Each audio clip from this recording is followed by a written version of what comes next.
Emotions can be annoying. They're like the weather, sometimes clear and breezy, other times a quiet storm you didn't see coming. And last night it rained, inside and out. I didn't sleep well. Scott here. Let me start with yesterday before I explain why. This version is trimmed for content. If you want to read the full raw vlog version, it's on my website. Yesterday was a good day, productive, peaceful. I finished another full script in this Transcendence series, the episode on forgiveness. I edited another video, finished early, and went for a long, cold walk through Korçë. I found a new park, Rinia Park, near Skanderbeg Stadium, and after the noise and intensity of Tirana, being surrounded by trees and quiet felt necessary, healing even. The wind was sharp, so I didn't stay long, but I walked home smiling. I felt light, free, less burdened by stress and old triggers than I have in a long time. I remember thinking, I've already been here 4 days. Time was moving fast. I stopped at a bakery, picked up fresh bread, grabbed a tomato at the market, and made a simple dinner back at the Airbnb. Bread, cheese, leeks, tomato, some salami, a little wine. Nothing fancy, just enough. Later, I watched some of The Expanse, planning to turn in early. It was raining again. It's been raining a lot since I arrived. Then at 7:50 p.m., the house moved. Not violently, just enough to be unmistakable. Side to side, a few seconds, then stillness. At first, I was confused. My head felt off, like that strange moment when you step off a moving ride and the ground hasn't caught up yet. Coming from Pittsburgh, earthquakes aren't exactly familiar. It turns out it was a 3.8, later upgraded to a 4.1. I stepped outside into the rain, filmed a short, and started thinking about mortality. Not rationally, but emotionally. That quiet realization, something could have happened. I messaged my sister, a friend. Let the Airbnb owner know, just in case. His cousin came by to check the place. Everything was fine. Still, my nervous system didn't get the memo. I knew Albania was seismically active before I came here. I had researched it. Korçë sits in a tectonic basin near fault lines between plates, but knowing something intellectually and feeling it are very different experiences. Later that night, there was another quake. Smaller, but noticeable. By then, everything was bothering me. The rain, the heater, the sounds of the house. Nothing dramatic, just too much. And I noticed something else. I was angry. I caught myself judging why people live in disaster-prone areas, why they move there, why anyone would choose risk, and then I realized what was really happening.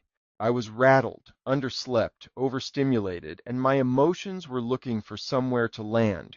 I went to bed, but sleep didn't come easily. Fragmented dreams, noise pulling me awake. By morning, I gave up and made coffee, sitting out here in the courtyard, writing this. And that's when it clicked. You can be committed to transcendence, to growth, to clarity, to alignment, and still be completely derailed by your emotional state. So instead of pretending that the journey is always made from a calm, centered place, today I want to talk about what happens when it isn't. Because emotions don't just derail us, they reveal us. Understanding our emotions, really understanding them, is mindfulness. Not as a buzzword, not as a performance, but as presence. Mindfulness is the practice of noticing what's happening inside you without immediately reacting to it. It's holding a lantern in a dark room. The room doesn't change, but now you can see what's there. Anger, fear, sadness, irritation. None of these need to be suppressed or indulged, just seen. Psychologically, mindfulness quiets the amygdala, the brain's alarm system, and re-engages the prefrontal cortex, where reason and empathy live. In plain terms, it gives you back your steering wheel. The Stoics understood this. Epictetus said, "It's not things that disturb us, but our judgments about them." Modern psychology echoes the same truth. Between stimulus and response, there is space, and in that space lies choice. That space is discernment. The Stoics weren't anti-emotion, they were anti-being ruled by emotion. Here's what that looks like in practice. First, name the emotion. Not everything sucks. Be precise. Anxious, irritated, scared, overstimulated. Naming an emotion reduces its intensity, literally. Second, locate it in the body. Tight chest, clenched jaw, shallow breath. The body is always in the present moment. Anxiety usually isn't. Third, question the story. What am I actually afraid of right now? What's in my control and what isn't? Rain, not mine. My response, always mine.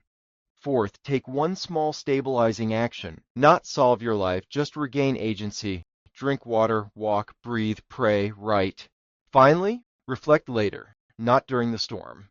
Where did I drift today? Where did I choose well? What's one small correction for tomorrow? That's growth, not transformation overnight, just steady steering. Transcendence isn't achieved when emotions disappear. It's achieved when they stop driving the car. Sometimes awareness alone doesn't quiet the storm. That's okay. Start with the body. Emotions are physiological. You can't think your way out of being flooded, but you can soothe your nervous system. Breathe slowly. Move gently. Lower the lights. Engage the senses. One practice I use is slow breathing, inhaling through the nose, holding briefly, and releasing longer than the inhale, while mentally relaxing the body from the toes upward. Sometimes I visualize a calm blue light moving upward as tension releases. You don't need to do it perfectly. Adjust it to your body, especially if you have asthma, anxiety, or physical limits.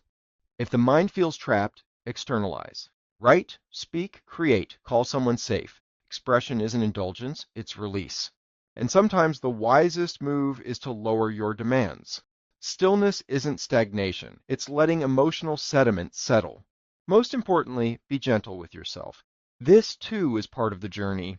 Life is rarely easy, and the path isn't always clear, especially when storms roll in. But when we choose our path deliberately, when we pause, reflect, discern, forgive ourselves, and keep walking, even imperfectly, the journey becomes meaningful. Not because we avoid the storms, but because we learn how to stand in them. Even when the earth shakes, even when the rain pours, even when emotions are annoying, you are not alone. In the next episode, we'll build on this foundation with centering practices, and in episode 9, we'll move to the related process of spiritual tools, prayer, silence, ritual, ways to steady ourselves when the ground feels uncertain. There are some links in the description and in our Transcendence playlist that might help you when your emotions are rattled, including some peaceful music, a guided ASMR meditation, and some brown, white, and pink noise when you need to relax. Until then, keep walking, and remember, you're not alone and never were. We all belong to this path, we all have moments of indecision, and we all need to take a pause now and again and recenter. Peace.